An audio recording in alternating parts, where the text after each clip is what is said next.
Welcome guys, welcome back to our channel. मैं सियाराम आपका स्वागत करता हूं फॉर्मूलेटर के इस धमाकेदार मंच पर।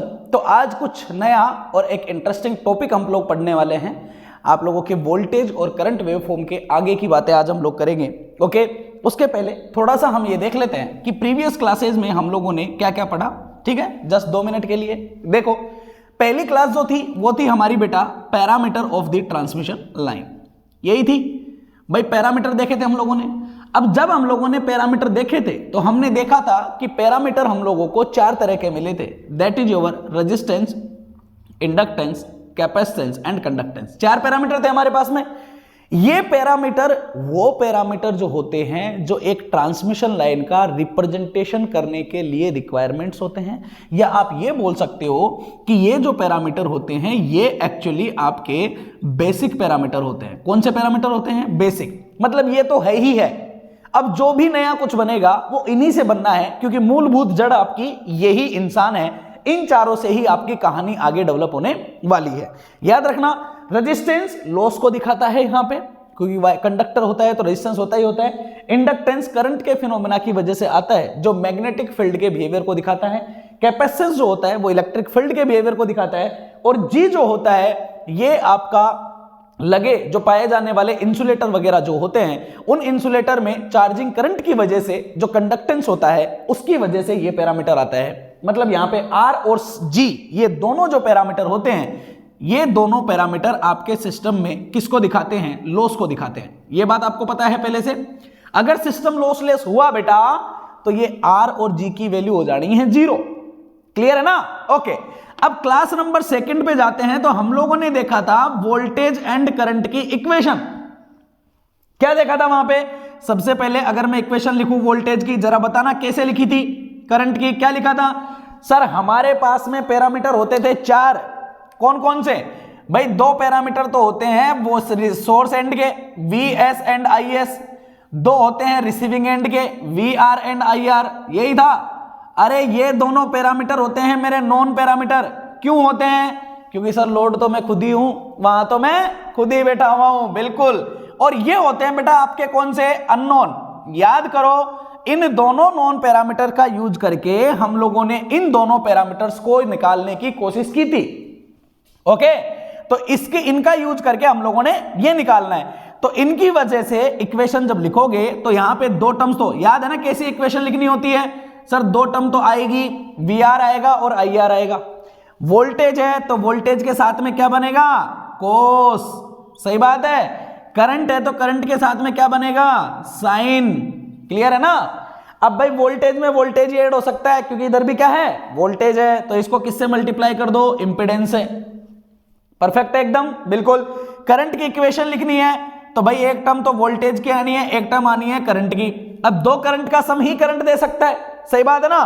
तो वोल्टेज को भी क्या बना दो? करंट बना दो। करंट की इक्वेशन है तो करंट के साथ में क्या लिखना है? कोस लिखना है। ओके, और वोल्टेज की इक्वेशन के साथ में क्या आ जाएगा? अरे साइन आ जाएगा। बताओ याद हो रहा है कि नहीं है? तरीका सही था? बिल्कुल परफेक्ट। अब सोचो जरा, यहां पे आप लोगों को क्या क्या देखने को मिला। सर एक तो Vs मिला, एक Is मिला। भाई अगर डिस्टेंस की लंबाई अगर आप ट्रांसमिशन लाइन की लंबाई के बराबर रख दोगे ना, तो ये Vs आपका सोर्स वोल्टेज बन जाना है और ये करंट आपकी सोर्स करंट बन जानी है। परफेक्ट है? ओके। दूसरा मिला Vr और Ir।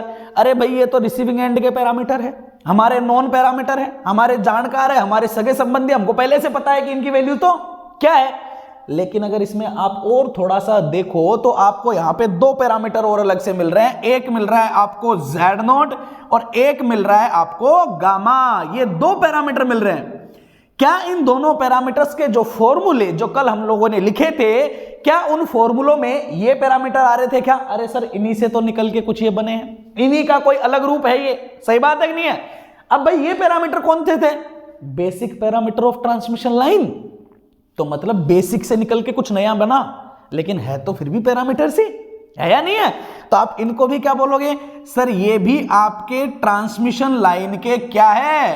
पैरामीटर्स है। क्या है बेटा?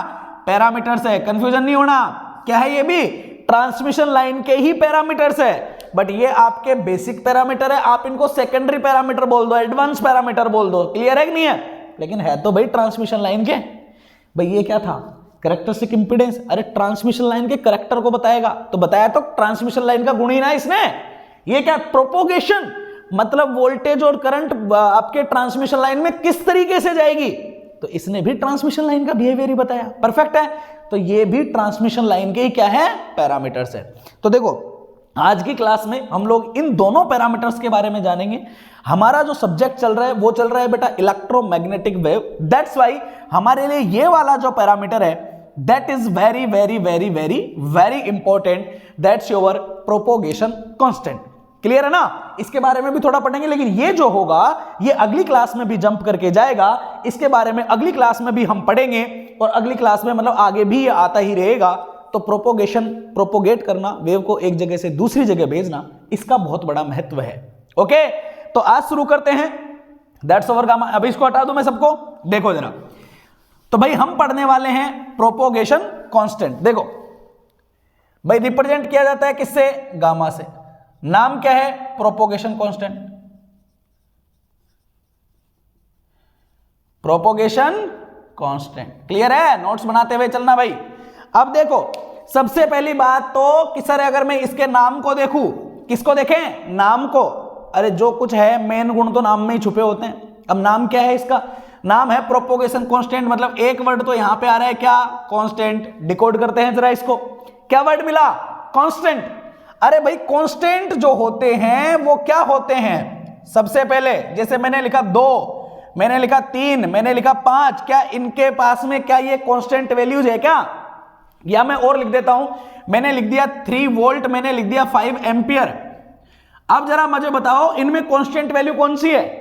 आप बोलोगे सर ये तो एक वोल्टेज है, क्या है, ये तो एक वोल्टेज है। ये क्या है, ये एक करंट है। अब कैसे बोला भाई, सर इसकी यूनिट वोल्ट है, इसकी यूनिट करंट है, इसलिए ये वोल्टेज है, इसलिए ये करंट है। अब इसको बताओ, इसको क्या बोलोगे, कुछ बोल सकते हो इसको, नहीं, ना ये वोल्टेज है ना करंट है, कुछ नहीं है। क्यों नहीं है, बिकॉज सर इसकी यूनिट नहीं है, इसकी क्या नहीं है, यूनिट नहीं है। इसलिए ऐसी वैल्यूज को हम कौन सी वैल्यू बोलते हैं, कांस्टेंट वैल्यू बोलते हैं। अरे जानते हैं कि नहीं जानते हैं, मतलब क्या है कि सर कांस्टेंट वैल्यूज तो वो वैल्यूज होती है जिनकी कोई यूनिट नहीं होती है।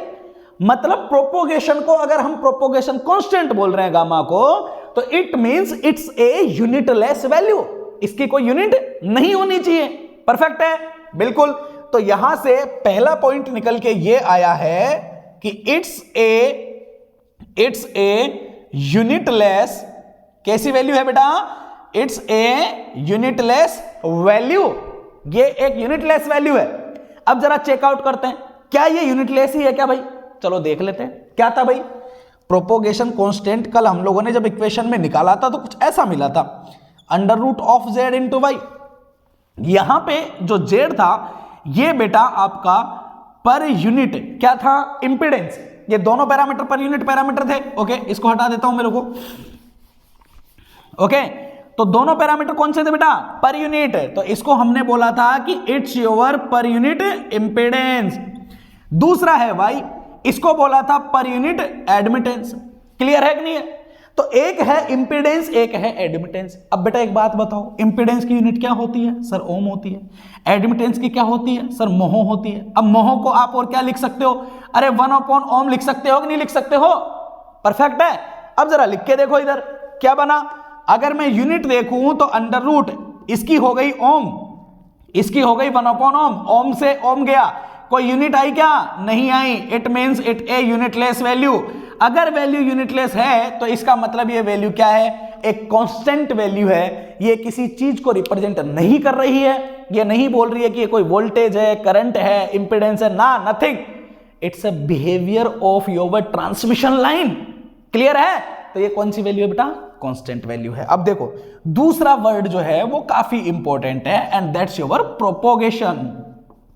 क्या है बेटा, प्रोपोगेशन। अब हम समझेंगे प्रोपोगेशन का मतलब इसमें क्या आ रहा है। देखो प्रोपोगेशन का मतलब होता है किसी चीज का प्रोपोगेट करना। प्रोपोगेट करने का मतलब होता है एक जगह से चल के दूसरी जगह जाना और कंटिन्यूअसली तरीके से जाते रहना। जैसे मोटर आपने चलाई, ओके मोटर में पाइप में होते हुए पानी आ रहा है, पानी के पाइप का आप पकड़ के खड़े और पानी आपका बाहर निकल रहा है। आप क्या बोलोगे कि आपका जो पाइप है उस पाइप में होते हुए जो पानी है वो एक जगह से दूसरी जगह, मतलब एक मोटर के एंड से निकल के आपने दूर जो पाइप जा रहा है वहां तक वो जा रहा है।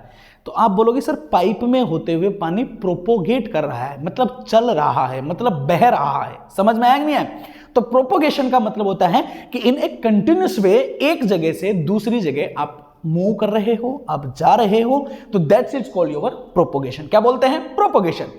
अब मतलब इसका मतलब तो ये हुआ कि ये जो फैक्टर है ये गामा, ये दिखाएगा, क्योंकि भाई वोल्टेज और करंट की इक्वेशन में आया था ये, सही बात है।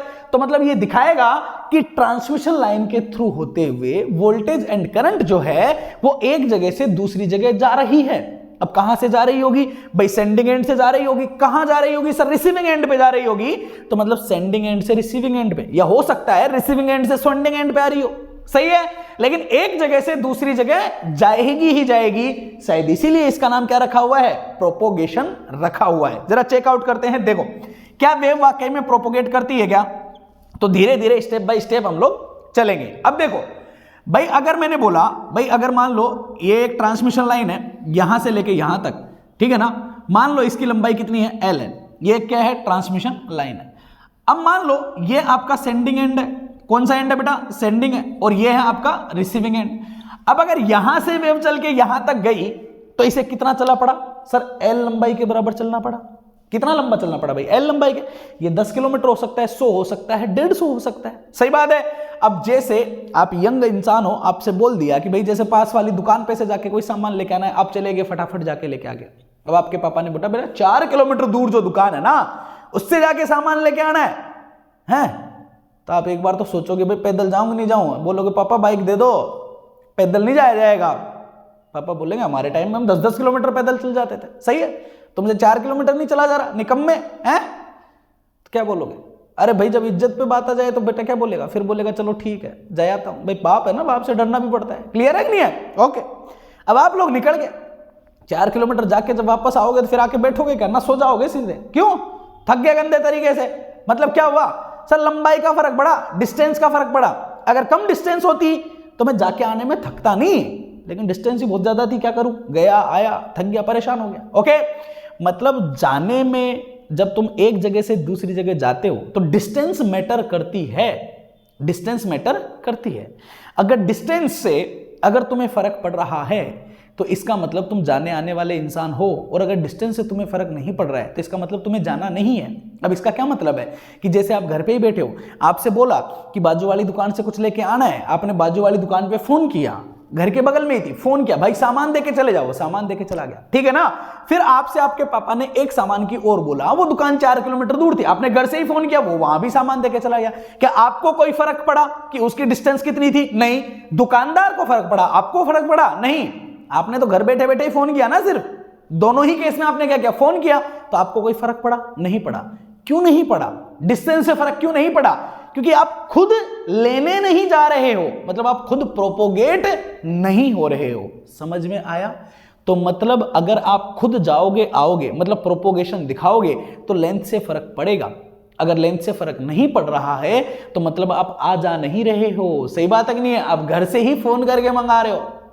समझ में आ गई कहानी? बिल्कुल सही है। अब देखो, अगर ये कांस्टेंट भी लंबाई के ऊपर डिपेंडेंट हुआ तो इसका मतलब यह है कि ये वोल्टेज और करंट के साथ में आ जा रहा है, इसलिए लंबाई से फर्क पड़ रहा है। अगर नहीं पड़ा तो इसका मतलब ये प्रोपोगेशन से इसका कोई मतलब ही नहीं है।